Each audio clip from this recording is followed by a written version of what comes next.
Hello, welcome to James Madison University. I'm Bill Hawk, I'm professor of philosophy, and I chair ethical reasoning in action. In what follows, I get the opportunity to explain to you what we're doing on this campus that we're so excited about in terms of an innovative program in helping faculty, staff, and students make better informed decisions. As I record this, people around the world are facing a global pandemic caused by COVID-19. At the same time, people around the world, and especially in the United States, are dealing with the ramifications and realities of racism that have long gone unaddressed. There is no better time to think about how to make well-informed ethical decisions than today.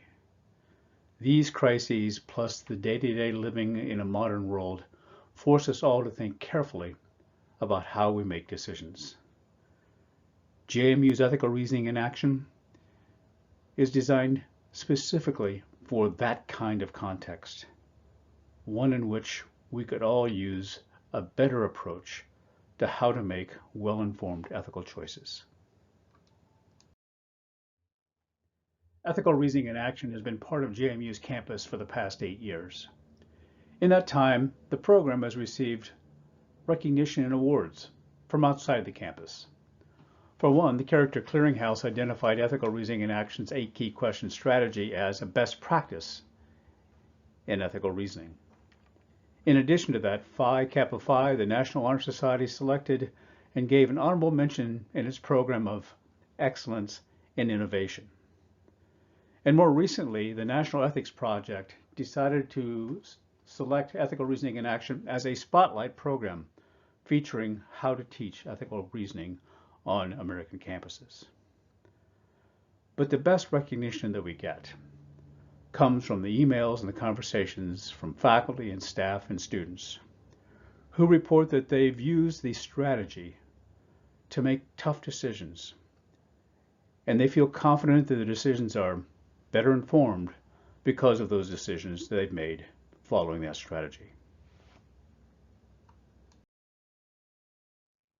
In part, what distinguishes our program from others is the kind of research that we've done in how human beings make decisions. We've not only focused on ethics, but we've looked at behavioral economics, social psychology, neuroscience, and learned that decisions are made not the way we like to think they are made in terms of making rational choices after careful reflection, but they're often made quickly and intuitively, based primarily on our prior experience. Work brought out and demonstrated most dramatically by Daniel Kahneman, the Nobel Prize-winning economist, in his book Thinking Fast and Slow, where he talks about the difference between the quick thinking that we use on an everyday basis and the more deliberate thinking that we use sometimes when we run into questions and problems.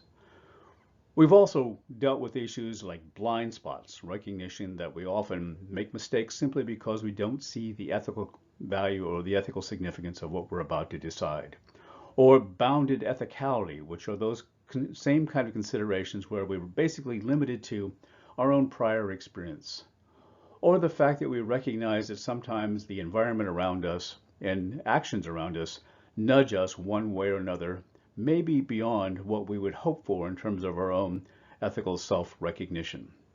We take this research in terms of how human beings make decisions very seriously and try to work it into our programming so that we can help people be more reflective rather than more reflexive in how they make their choices.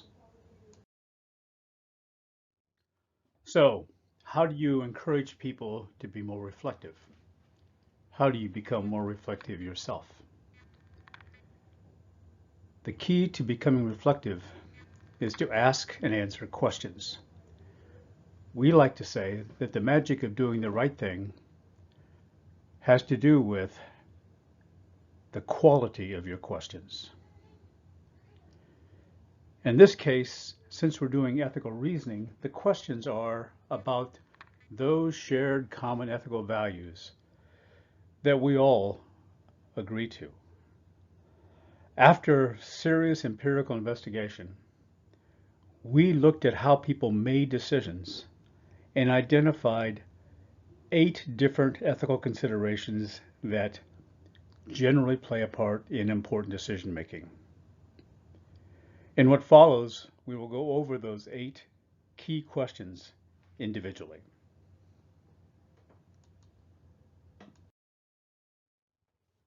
For some of us, 8 key questions seems like a lot. It would be nice if there were only 3 or 4 key questions. The problem is the moral life is much more complex and complicated than that. But we've put these questions in an order that helps us to remember them by creating a mnemonic for clear. The mnemonic gives us these questions in this order: fairness, outcomes, responsibility, character, liberty, empathy, authority, and rights. Now, it's not that fairness is more important than the other values.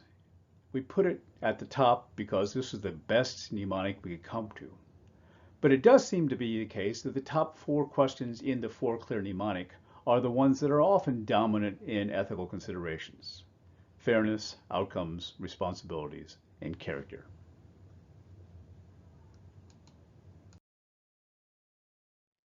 Fairness. How can I or we act justly, equitably, making sure that we balance all interests? How can we be fair? There's a lot of evidence that fairness is built into us from the very beginning. The Baby Cognition Lab at Yale University shows that babies as early as 6 months old have a preference for fairness. Yet it's hard to say that we live in a society that's fair, or that we act fairly all the time. The problem seems to be that we actually incorporate on top of our fundamental commitment to fairness, which gets expressed when we're little kids as, "That's not fair," we build biases and we build prejudices. The biases and prejudices tend to be biases privileging ourselves and those like us.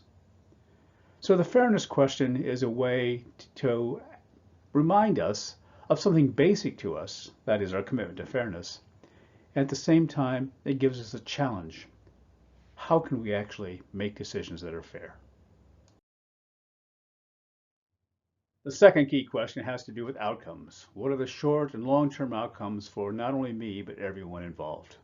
We have to recognize here that our tendency is to look out for me and those like me rather than others. And our tendency is to look out for short-term or near-term things rather than the long-term. What makes thinking about outcomes really difficult is outcomes are notoriously hard to predict. There are unforeseen consequences. There are unexpected outcomes that we hadn't anticipated. And so the idea here is to be as comprehensive as you possibly can about thinking about what might come of the action that you're about to commit. What will be the results of what you're about to do? The third key question has to do with responsibilities. And we like to divide responsibilities into 2 things, one duties and the other obligations. Duties are things that we owe people simply because they have intrinsic value. They are due them. Obligations are those moral requirements that we create by our voluntary activities.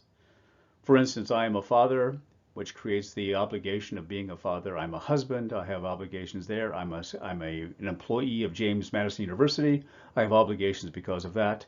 I'm a citizen of the United States of America. I have obligations there as well. When making a decision, do a comprehensive review of all the responsibilities that apply to make sure that your decision is well informed. The character question is the person in the mirror question. What kind of person do I want to be? Do I want to be kind? Do I want to be generous? Do I want to be courageous? Whatever kind of person I want to be, those are the kind of actions I have to perform, because the actions that I habituate are the actions that become the person that I am. We can also do this at the level of institutions. What is it to be a JMU Duke? What is it to be an American citizen? If we ask those kinds of questions before we act, we actually are careful to make sure that we're becoming the kind of person or the kind of group that we really do aspire to be. The fifth question has to do with liberty, making sure that I respect the liberty of others, that I recognize their autonomous choices, that I respect them for who they are and their intrinsic value. The liberty question requires that I get consent when I'm engaging in a medical procedure with someone, when I'm actually engaging in a personal relationship with someone, that I make sure that I recognize what I want to have recognized in myself, which is that I am a person with dignity worthy of respect. And so are those with whom we live and work. The empathy question gets us closest to our emotion and our emotionality. The idea here is to ask the question, what if I actually cared about everyone involved? Some people claim that the basis for much of the immorality in our society, the bad ethical decisions that get made, has to do with the absence of empathy. So the empathy question is meant to bring us back to that feeling that we have for caring for other human beings, putting ourselves in their shoes.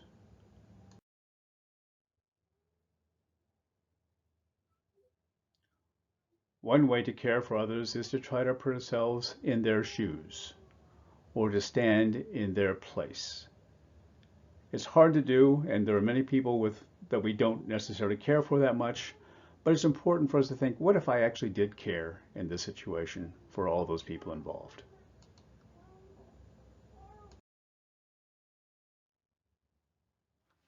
The authority question is a difficult one because there are many people who claim to have authority, hucksters or political leaders or religious leaders that claim to have authority. So what we have to do is cut through the claims to find out whether that authority is legitimate or not.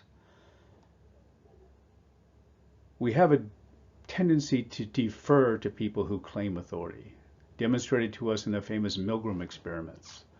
But we need to be careful to make sure that we do defer when that authority is, in fact, legitimate.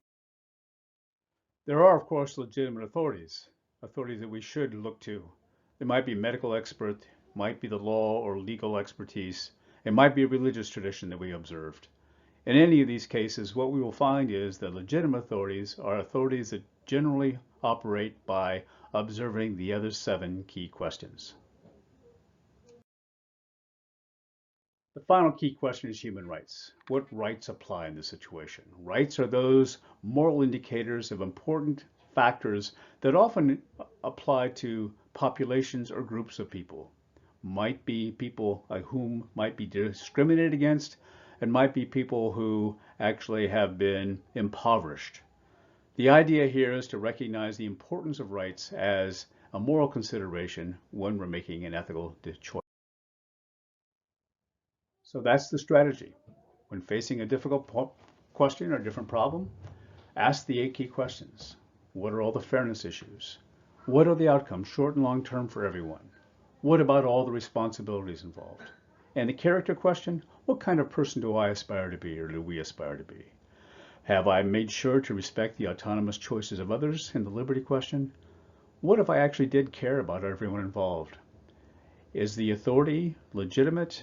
And if it is illegitimate, what does it expect of me? And finally, are there rights involved?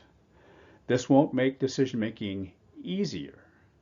It will make it better informed. And at least when we face those complicated issues of modern society, involved especially these days with issues of race and a global virus, we can make better informed choices.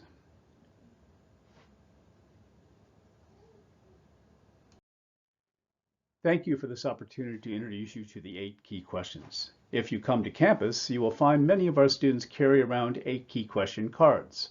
These are handy little things that you can put in your wallet that actually help you to remember the 8 key questions. As we actually use the 8 key questions, we no longer need the cards.